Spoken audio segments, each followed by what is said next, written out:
Yeah, so we lay on top. It was a Beatles sandwich, and isn't that a nice thought? And the person on the bottom was the least favourite position.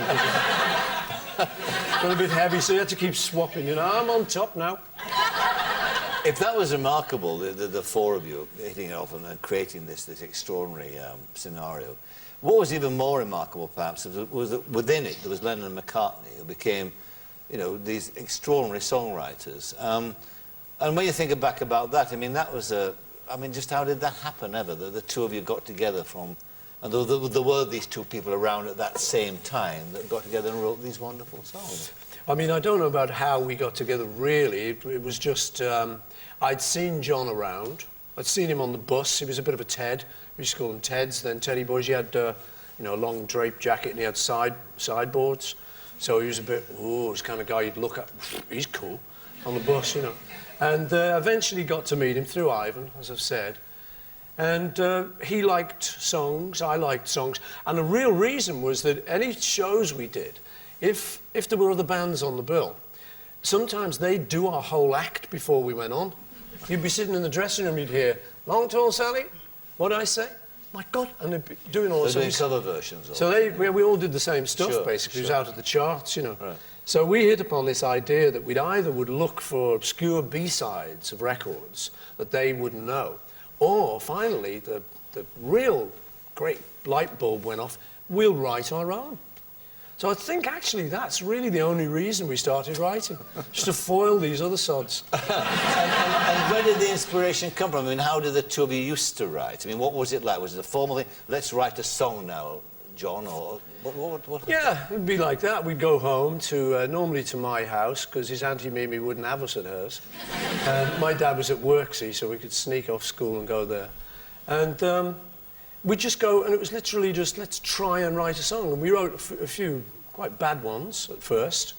But then we started to get a little bit better, and the inspiration just came. It always comes from all sorts of different places, you know. Like what? Can you sort of demonstrate? Inspiration coming from somewhere. Yes. Come on, love. Yeah, I tell you, once I remember when Linda and I had just had our first baby, which was Mary, and we already had Heather, but our first baby together was Mary. And Mary was born, and I was at the hospital basically the whole week, you know, just while Linda recovered and took it easy, and we like the chips in this place too. So we were sitting around all week and just enjoying just having had this lovely baby. And there was this Picasso print on the wall of an old man playing a guitar.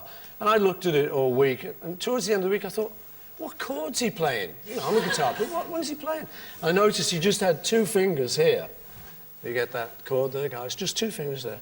And so I thought, well, I'll try and see, you know, what the chord is, and if it sounds any good. So ooh, that's nice, you know.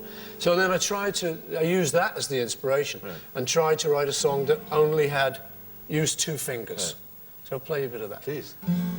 Note carefully, two fingers all the time. My hand never leaves my wrist. It goes...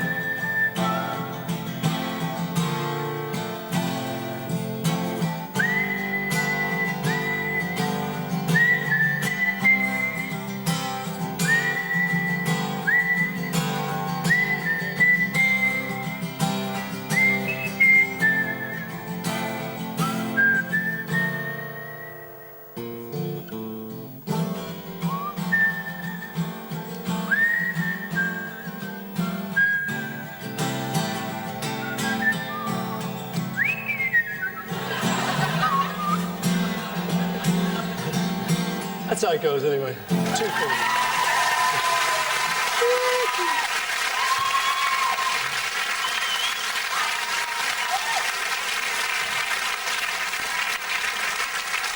Well, when you talk about you writing songs, of course, I mean, when you're 22 years of age, when